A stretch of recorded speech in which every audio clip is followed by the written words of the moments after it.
dear beloved, Boss Mike, Cervera.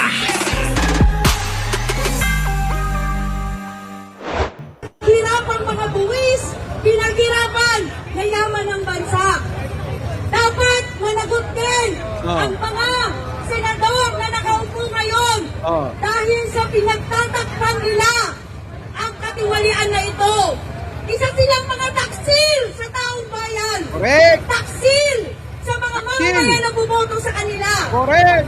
Isama na rin natin ang Korte Suprema na hindi pinakikinggan ang taong bayan. Kung hindi, idinadaan tayo sa mga teknikal. Katulad ng ginawa din nila sa Sulu na iniwalay sa bar.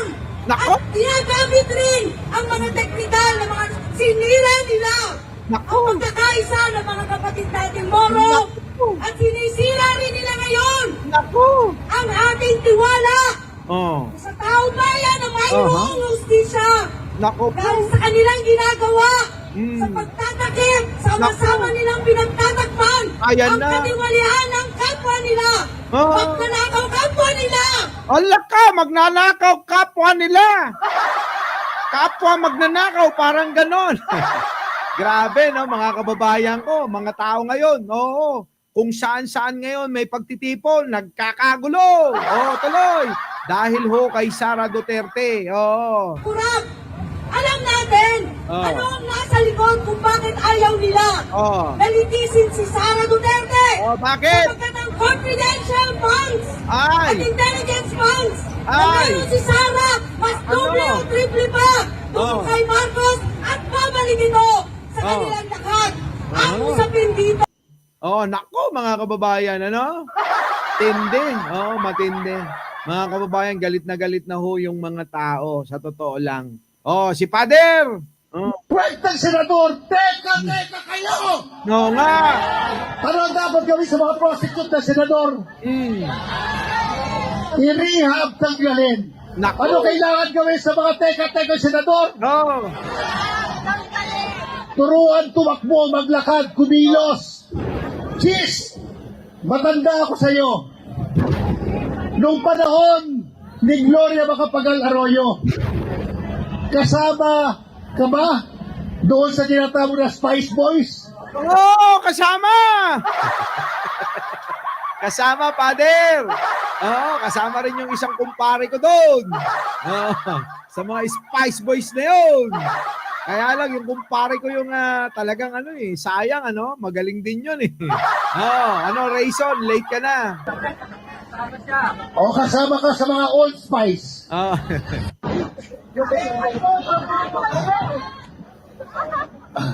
Magandang tanghali po sa inyo lahat. Sa inyo rin. Pakinggan ang politika sa Pilipinas, parang prostitute, nakahilata, naghihintay ng highest bidder. Naku, grabe, hindi naman ganon. Nakahilata, hindi ho.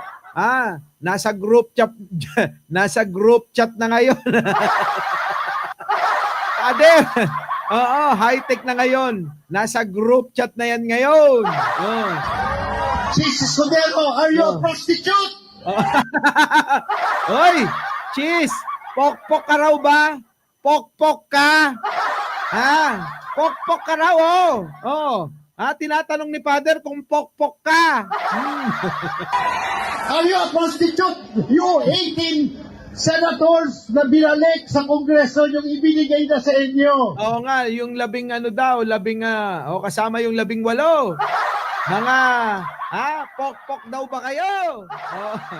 Meron dyan talaga yung ilan, mga pokpok talaga. Yung ilan dyan, mga kababayan, yung mga senador, bading, nakikipag-date sa kapwa lalaki kung sino-sino. Yung iba naman dyan, babaero, napakaraming binabahay, nako, iba't ibang lahi yan, mga kababayan. Isang senador dyan, iba't ibang babae daw, ayon sa aking bubwit, ang ibinabahay, iba't ibang lahi. Oy! Grabe, no? Mga kababayan, matindi. No? Baka yung iba naman dyan, Baka naman yung iba Hoy! Ito na.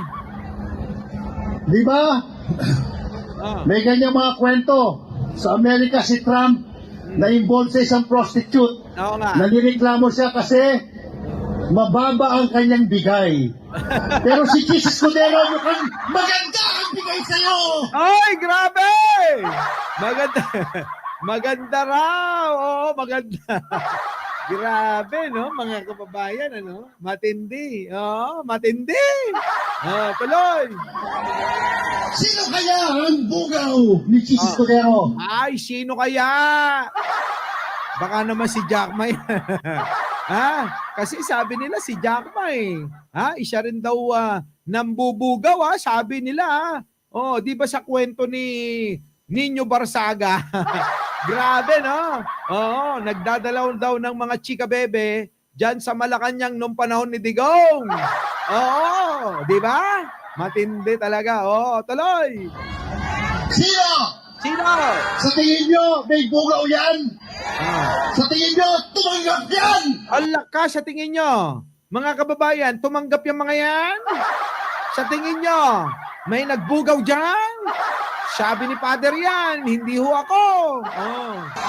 Sa tingin nyo, nagpagabit yan? Ay, nako. Ano ang dapat gawin sa mga senador na prostitute? Allah ka, anong daw dapat gawin sa mga senador na mga pokpok? Grabe, no? Matindi, matindi.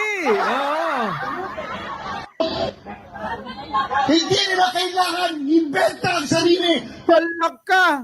Hindi nyo na daw kailangan ibenta sarili nyo. Marami na daw kayong mga nanakaw. Ano mas malala pa sa pagbenta ng sarili, ibinibenta ang ating bansa, ang ating kinabukasan. Ramdam ka namin, Father. Ramdam na ramdam ka namin. Apoy ka na. Nayaantok pa ako. Nalalanding ko Inaantok pa siya niyan, partida. Inaantok pa. lang sa aeroplano. Galing po ako sa Roma. Nako. Kakilos, hindi Galing sa Roma, mga kababayan, mukhang nagsimpa pa si Father doon. makausap, hindi makapaglakad, hindi na misyonaryo dahil nasasanay sa masayap na buhay. Oo nga. Nagsimula yan kay Pope Francis. Ang unang salita ni Pope Francis sa mga pare, sa mga kandidat, sa mga obispo, get out! Lumabas kayo! Lumakad kayo! Puntahan nyo sa mga gilid-gilid, sa mga dulo-dulo ng lipunan, ang mga mahihirap at pinagmamayaan. Correct, mga kababayan ko. Totoo naman yung sinasabi ni Father Jesus Cordero, pumupunta ka ba sa mga mahihirap, mga maliliit, sa mga gilid-gilid, sa mga sulok-sulok, o hindi? Hindi. Pumupunta sa Europe. Nagpa-fashion show daw.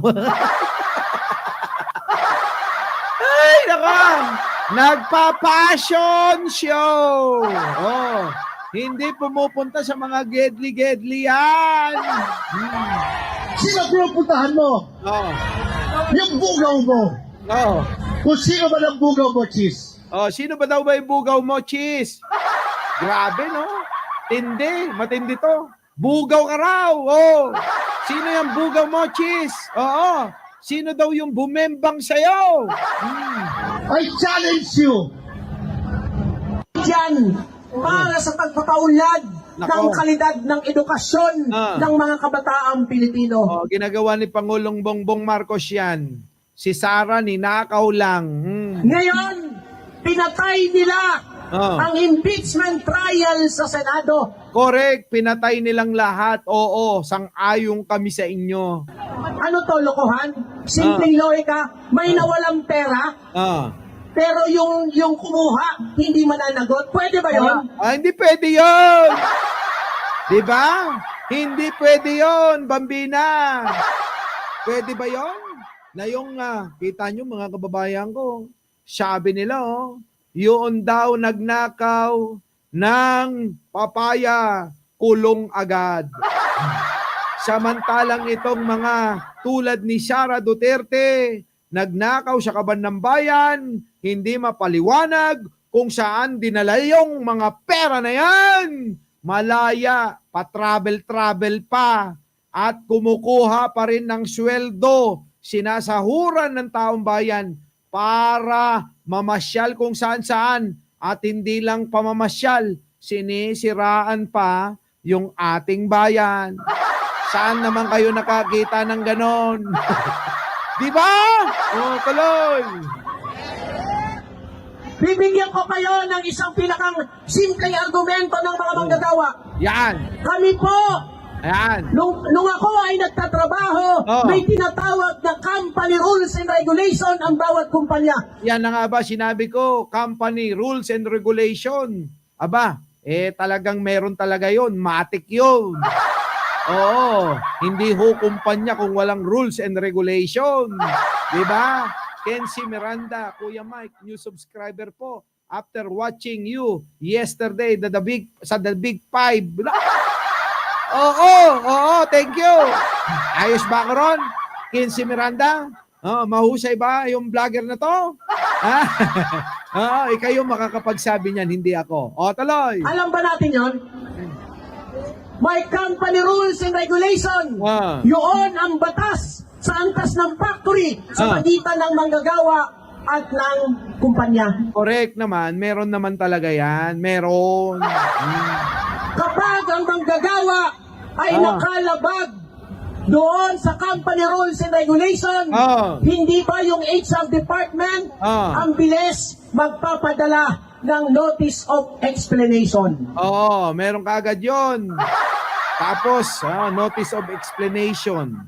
Tapos, IR, mga kababayan, incident report, kailangan yung IR. Mga kababayan, ganun talaga.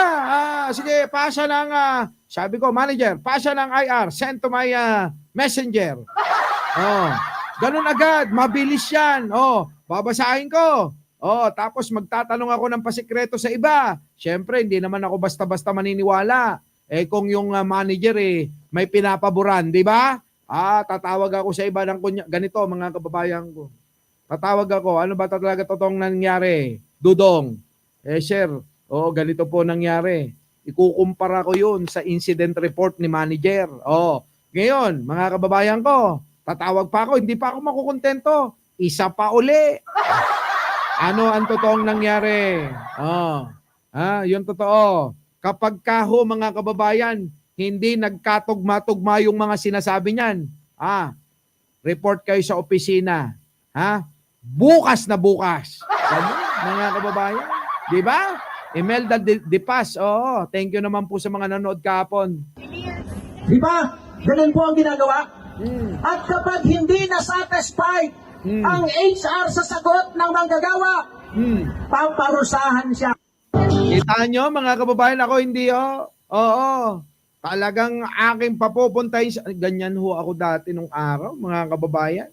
Kaya ho, sanay ako mag-handle ng ng mga tao. Sanay na sanay ho ako dyan. Nung araw ho, araw-araw. Maghapon, ganyan ang ginagawa ko Sa dami ho kasi ng namin noon, ng mga branch. Alam nyo po ba na napakarami nung panahon na, bago umupo yan si Digong? Opo! Ay, sabi ko sa inyo, naghirap kami nun Kagagawan netong palpak na pagpapatakbo ni Digong Ay, grabe ang abono namin. Sa totoo lang. Hindi naman doon lang yun. Kaya ako, ayaw ko kay Digong. Bago pa lang yan maupo, ayoko na talaga dyan. Diba? Naku, grabe. May kailangan ng maraming sniper ngayon. Paano? Diba? Sabi rin ni Elena Capistrano, kami din, boss. Naku, grabe. Sobra talagang pahirap ang ginawa ni Digong sa mamamayang Pilipino. Grabe siya. Sobra siya. Marami hong mga yan. Winalang yang mga negosyo. Ay, grabe ka, Digong. Kulang pa nga hong dikdikin yan Tagtarin si Digong sa lahat ng kasalanan niyan. Maraming mga negosyo at buhay ang sinira si Digong. Sa totoo lang ho. Biruin nyo, pati pamilya ng may pamilya, pinakikialaman yan. ganyang kawalang yayan. Tama na, mga kababayan, sobra-sobra na tayo. Nako, hindi na umabot dito sa aking tatalakayin. Meron akong, nako, ito si Maharlika. Gumawa na naman to ng issue oh. Ayan Antayin nyo, may darating sa inyo na ebidensya. Kita nyo, meron na naman siyang pagganang-ganang. Antayin nyo, may darating kayo na ebidensya. Tanginang yan. Ay, sorry. Hindi pa nadadala yung mga DDS dito? Eto si Maharlika, eto na naman paasahin na naman kayo. Meron na naman daw siyang ebidensya. Wala na bagsak na yung channel niya, mga kababayan. Hindi na tulad ng noon. Ngayon, mga kababayan, wala na. Pero sobra na tayo sa oras na tinakda. Ano po? Panoorin na natin yung mga kaibigan natin, kasama natin, na mga vloggers. Ano po? Bukas ko na tatalakayin yan. Surprise na lang, etong bago na namang propaganda ni Maharlika, bubutatain natin, Hoy, Maharlika, paliwanag mo muna. Totoo ba yung sinabi ng ex mo? Sa mga hindi nakapanood, may ex si Maharlika. Bago daw pumasok sa Alibangbang, tumitira muna.